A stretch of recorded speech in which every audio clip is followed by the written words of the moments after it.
right now on 5 on Your Side at 10. A superintendent shakeup, student busing in limbo with just weeks before a new school year. Our primary concern is making sure that all of our kids and families know that we're ready. Tonight, a St. Louis school leader is trying to calm the community's concerns. A weather impact alert for storms and heat. Both threats will be over parts of the area multiple days this week. St. Louisans standing up for Sonia Massey. Sonia deserves justice. Tonight, the I-Team uncovers red flags in the employment history of the Illinois Sheriff's deputy charged with her murder. And we start with that weather impact alert for excessive heat and severe weather. Good evening, I'm Kelly Jackson. And I'm Mike Bush. Severe storms, including tornado warnings, have impacted our Illinois communities tonight. So let's get straight over to Chief Meteorologist Scott Connell. Scott? Well, so far, what we've heard from over in Salem, Illinois, has been some wind damage, not necessarily associated with a tornado, but from that thunderstorm that rolled through. And that was earlier. There are about 1,500 customers without power in the Salem, Illinois area because of some downed trees and power lines. Then we have our other severe thunderstorm warning that continues now. Parts of Madison County into Bond County into northern portions of Clinton County. This includes the area around Carlisle Lake where we're having some heavy rain, some gusty winds in here, and these storms keep back building over the same areas. That happened across parts of Fayette County. You still have that flash flood warning in effect around the Vandalia area, then south down 51. These storms capable of producing not only gusty winds, some of them were rotating earlier this evening and perhaps created a few quick spin-up tornadoes, but nothing confirmed on that. The trend will be as we head towards midnight and into the hours after for these storms to fade away off to the east of St. Louis. Then our attention turns to the heat and humidity again. Yesterday, many of us saw the heat index above 105. We're there again tomorrow and again on Wednesday and again on Thursday. That affects all of us. And the heat index values are going to be in St. Louis right around 110 degrees tomorrow afternoon. The only thing that can keep us from getting there and provide some brief relief would be more thunderstorms. And we'll track what's out there for that tomorrow in a few minutes, Mike. All right, Scott. Right now, police on the scene of a deadly crash that's closed a portion of Lindbergh Boulevard. It happened about 2 hours ago in the northbound lanes just north of Manchester Road in Huntley. Police say a motorcyclist slammed into the back of a car and died. The crash remains under investigation.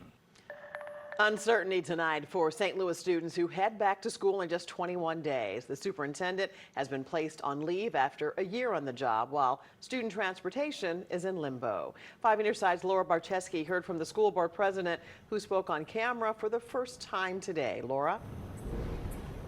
Kelly, the board president was very vague when discussing their concerns about the superintendent, but says they're ready for school. Parents, however, see it differently. Crystal Barnett says as a St. Louis parent and CEO of Bridge to Hope, which advocates for quality education, she is worried about the state of St. Louis public schools. It's glaringly obvious that we have leadership that has failed us across the board. The first hurdle came at the beginning of July. The school board approved an emergency transportation plan after their previous vendor canceled their contract. They wanted parents to come in and sign off if they were parents that were drivers, but a lot of parents still haven't done that. So there's still people who don't know how their kids are getting to school. And then on Friday, SLPS placed Superintendent Dr. Keisha Scarlett on leave, naming Dr. Millicent Borishade as the interim. School board president Tony Cousins says she can't go into detail about what led to this. That's actually a personnel matter. But right now, there's a lot that's going on in regards to the district. There's been some concerns. Barnett says the financial state of the district is also questionable. It had a $17 million surplus and now could run a $35 million deficit. She thinks the whole board should have been removed. The superintendent was a scapegoat for something that the district already knew was potentially an issue from years past. They've tried to ostracize people that had been working with the district for years. All of those were board decisions. How do you think this is going to impact the kids and the families? A lot of kids might not be at school on the first day. Kids might miss instruction. Some teachers might resign, right? So this didn't just affect students, it also affects the staff.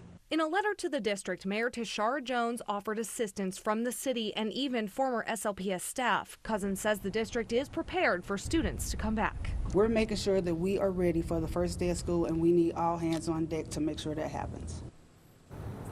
The American Federation of Teachers put out a statement tonight saying, in part, we have confidence in the fiscal health of the district and the viability of all policy and salary agreements between management and the union. They are scheduled to hold a press conference tomorrow. Reporting live in St. Louis, Laura Barcheski, 5 on your side. St. Louis police closed their investigation into the deadly CVPA shooting. Today they announced they will release 2 videos from the tragedy on Wednesday. The first video shows how the shooter, Orlando Harris, moved around the school, while the second features body cam footage of the shootout between police and Harris. Families of the 2 victims, Alexandra Bell and Jean Kushka, were first to see the footage. Police and officials are warning the public that those videos may re-traumatize them.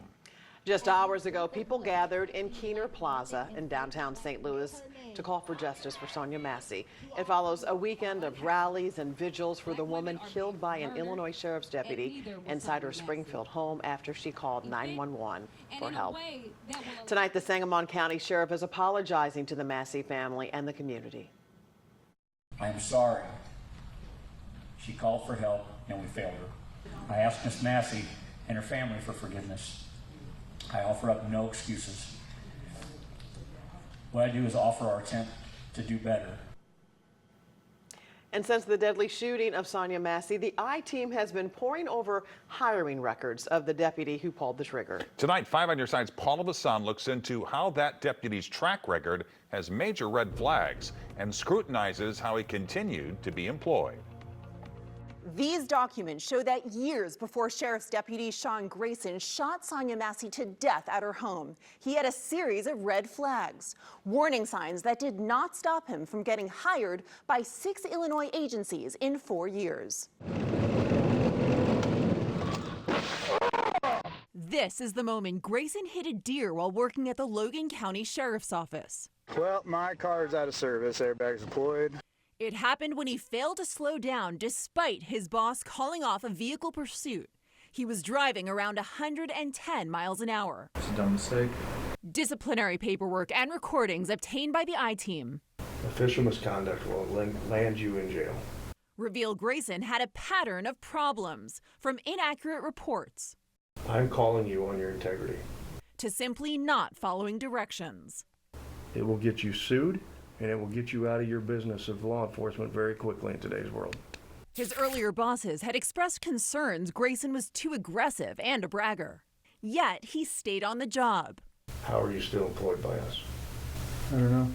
Grayson finally submitted this letter of resignation from the Logan County Sheriff's Office. A month later, he joined the Sangamon County Sheriff's Office, and about 1 year later, he was charged in the shooting death of Sonia Massey. We also know that Grayson was kicked out of the Army for his first of 2 drunken driving convictions. The I-Team is fighting for answers about what's being done to prevent officers with warning signs from slipping through the cracks. Police sources tell us the dire need for officers doesn't help. For the I-Team, Paula Vassan, 5 on your side. And if you have a tip for Paula, you can leave a voice message at 314-444-5231 or send her an email to pvassan@ksdk.com. All calls and correspondence will be kept confidential. A live look at Busch Stadium, where the Cardinals just dropped their series opener to the Texas Rangers as the team drops in the wild card standings. But despite the loss, there was some buzz tonight at the ballpark because sports director Frank Cusimano is here with details on a trade bringing a much-needed arm and a fan favorite to the Cardinals clubhouse. Well, the Cardinals had a checklist at the trade deadline. Now, there may be more than the 2 on the screen behind me, but I can assure you the 2 at the top were starting pitching and an outfielder who hits from the right side. Time will tell, but it appears John Mozeliak has done some fine work. He traded Tommy Edman to the Dodgers in a 3-team deal with the White Sox also involved. The Verds picked up starting pitcher Eric Fetty, who at age 31 looks like he has finally figured it out. The right-hander has an earned run average of about 3 this season. He's averaging 8 Ks per 9 innings, and he signed for another season at just $7.5 million. The Cardinals also got Tommy Pham back. Pham is 36 now. In his career, he has crushed left-handed pitching with an .834 OPS. But with Pham, you not only get the right-handed bat, but the passion he brings to the ballpark every day. I I can't tell you how excited I am to have him in that clubhouse. I've had several players come in over the last week and ask for him by name for a couple reasons. We need a right-handed bat, but the just competitiveness that he brings, his mindset, we're familiar with him. He's familiar with this place, and he cares about one thing, and that's winning. And that clubhouse is convicted about doing exactly what we set out to do when we left spring training, and Fam's going to add to that. Tommy Pham will join the team tomorrow. Eric Fetty will meet the team Thursday at Wrigley Field. There's a good chance he could pitch on Friday for the Cardinals. Celebrating St. Louis's link to Olympic history. It's the only golf course in America that has hosted the Olympic golf competition.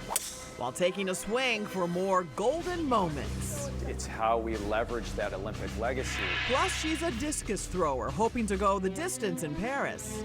The first time Olympians start here in the Metro East.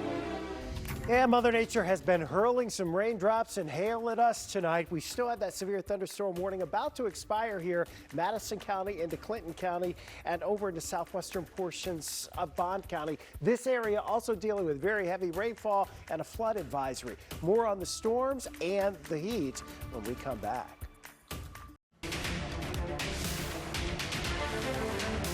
Only 5 golf courses in the world have hosted Olympic golf competitions, and that includes Glen Echo Country Club here in St. Louis. And our Annie Crawl was there today as golfers hit the links to celebrate our city's link to Olympic history. Organized by the St. Louis Sports Commission, President Mark Schreiber says these Olympic supporters golfing at Glen Echo Country Club Monday have loved the start of Paris, but are already looking ahead. Can we bring the Olympic gymnastics trials here? Can we do the Olympic swimming trials here? Are there other opportunities? Also leveraging the past to be on the 2028 torch relay. This replica of the Olympic torch inspiring a bit of controversy on Monday amongst golfers, considering who has the biggest claim to fame with the sport, since in Paris in 1900 was the first showing, but then 4 years later in St. Louis, it was the first presentation of Olympic medals, including bronze, silver, and of course, everyone chasing gold. Albert Lambert, the namesake of St. Louis's airport, competed for a 1904 medal. He was a flyer. His family owned Listerine. He also golfed in 1900 at the Paris Games. And he started the course, and when the Olympics came here, he organized the golf outing here. Now it's head pro Michael Herbig's turn. We've had a lot of conversations with other clubs, Club in Paris being one, Le Golf National, maybe having some interclub stuff on the books to celebrate the next one, being 2 past Olympic venues that are still open. So. 2025 is the earliest that collab could happen, Herbig says, emphasizing the sooner the better, since this won't be the only U.S. course to fly the rings much longer. Los Angeles Country Club will be able to fly it once they host it in 4 years. In Normandy, Annie Crawl, 5 on your side. The men's Olympic golf starts on Thursday. The women's competition tees off on August the 7th. Olympic athletes and fans are trying to beat the heat in Paris. The host city is under a heat warning tomorrow, with temperatures forecasted to soar into the 90s. This will impact athletes and spectators taking part in outdoor events. Officials plan to hand out more than 2 million bottles of water. And of course, St. Louis also under an excessive heat warning. Chief Meteorologist Scott Connell joins us once again with a weather impact alert. You know, a lot going on tonight weather-wise across the area. We've had strong to severe thunderstorms east of St. Louis. We have some ongoing flooding now after these storms have weakened below severe limits, but still are strong. Look at the areas. One over the farm fields, Montgomery County and Fayette County, and then you move south into Marion County over towards Salem. About 1,500 Ameren, Illinois customers without power right now, and those storms stretch out along US 50 here from Carlisle back up into eastern portions of Madison County. Some of these in eastern Madison County, we've seen 1 to 2 inches of rain, we think,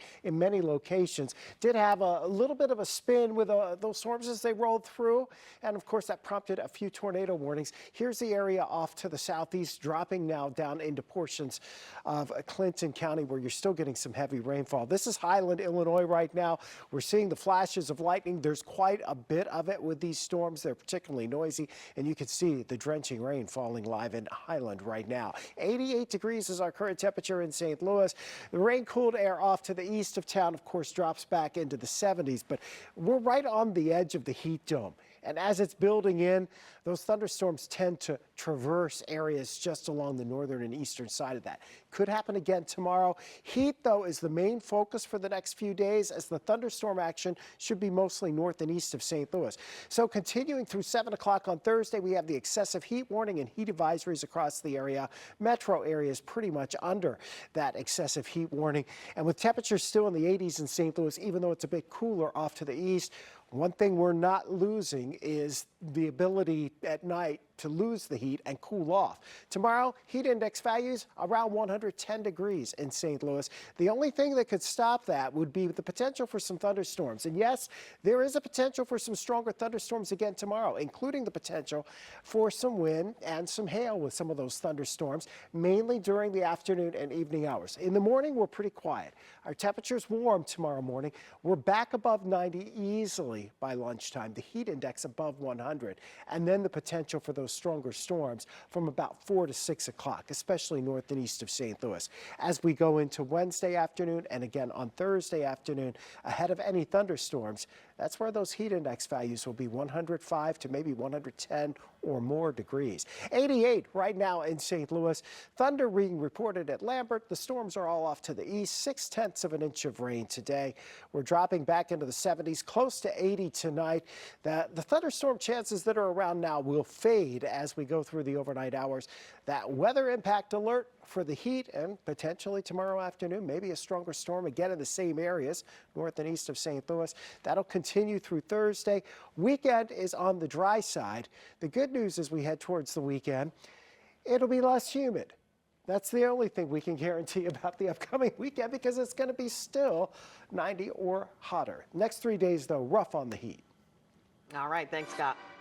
There is nothing St. Louisans love more than rooting on one of their own. And in Paris, our town is well represented on Team USA. One of the most dominant high school athletes in the Metro East, in Metro East history really, will be looking to make her mark, and Corey Miller has the story in tonight's Practice to Podium.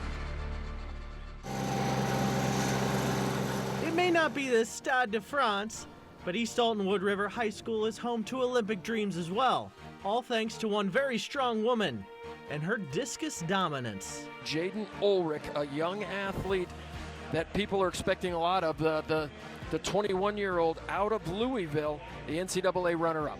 I've known her since she was a little bitty girl. She always had a poise about her and just a look that she's just special. Jaden Ulrich benched 220 pounds in high school. She still holds the Illinois state records in shot put and discus. In a word, she's dominant. In high school, I kept telling them, hey, guys, she's one of the best in the nation, not just Illinois. You know, she was top 5 in the country in shot and disc, which was crazy. Now, Ulrich is a first-time Olympian, competing in the discus throw in Paris. And it's a dream that stretches back to her childhood days in the Metro East. Once you start doing a sport and you're kind of good whenever you start, you always want to dream really big. So I feel like one of my first dreams was I'm going to make the Olympic team when I'm older. Ulrich's hometown is in her corner, and while her focus is on a medal, she's enjoying the entire ride of being an Olympian. I'm so excited for this amazing opportunity that I'm able to have, and I feel like I'm just going to walk in there with the same mindset I've been walking into ACCs, NCAAs with, you know, just go out there, do my best, and see what happens. Corey Miller, 5 on your side. Jaden is scheduled to throw the morning of August 2nd. The East Alton Wood River community is planning a watch party. Of course they are. And for more on our local athletes competing in Paris and for all Olympic news, text the word Paris to 314-425-5355. A lot of Cardinal fans think John Mozeliak was actually brilliant after his trade today, which we discussed at the beginning of this newscast. The trade deadline is tomorrow at 6 o'clock. I would not be surprised if they acquire a bullpen arm. Tonight, the Cardinals and Rangers began a 3-game series, and the Birds began the night a game out of the final wild card spot. A tip of the cap to Bollies as Buck and Kerry in the booth again. Joe and Skip were just great. Third inning, 1-0 Rangers. And Matt Carpenter will unload. This is a blast, 412 feet, his third homer. Cardinals led it 2-1. Kelly Jackson's prom date in the stands at Busch Stadium this evening. The Cardinals had made 1 error all month. They made 2 in the 7th inning, and they were costly. Later, Nathaniel Lowe added to the misery with a 2-run blast, and the Rangers take game 1, the final 6-3. We'll take a break and we'll be right back after this. After 3 days of competition, Team USA continues to lead the medal count with 3 golds, 8 silver, and 9 bronze. The host country, France, is in second with 16 total medals, followed by Japan, China, and Great Britain. Now, here's what's coming up tomorrow in Paris. Simone Biles and the U.S. women's gymnastics team have a shot at redemption in the team final on Tuesday. Last Summer Games, Biles bowed out of the final after experiencing the twisties. The Americans won silver. With reigning champion Russia not allowed to compete, the U.S. is seeking their 3rd gold in the last 4 games.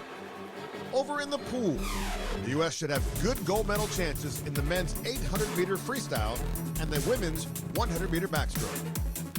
Plus, the world's best BMX riders will perform tricks and flips for a spot in the BMX Freestyle Finals. And the U.S. men's soccer team faces Guinea in their last match of the group stage. Let's get a final weather update from Scott. Yeah, we're still tracking storms east of St. Louis. That severe weather threat, though, should be diminishing over the next couple of hours. Strongest storms stretch from Madison County just into the Metro East here, and then right on down towards Mount Vernon. We'll watch for some flooding concerns as well with some of that heavy rainfall. And there you have it. 5 on your side at 10. NBC's Olympic coverage continues next with Late Night in Paris. And be sure to start your day with Today in St. Louis at 4 a.m. with live reports from Paris with Rennie Knott. Have a great tomorrow.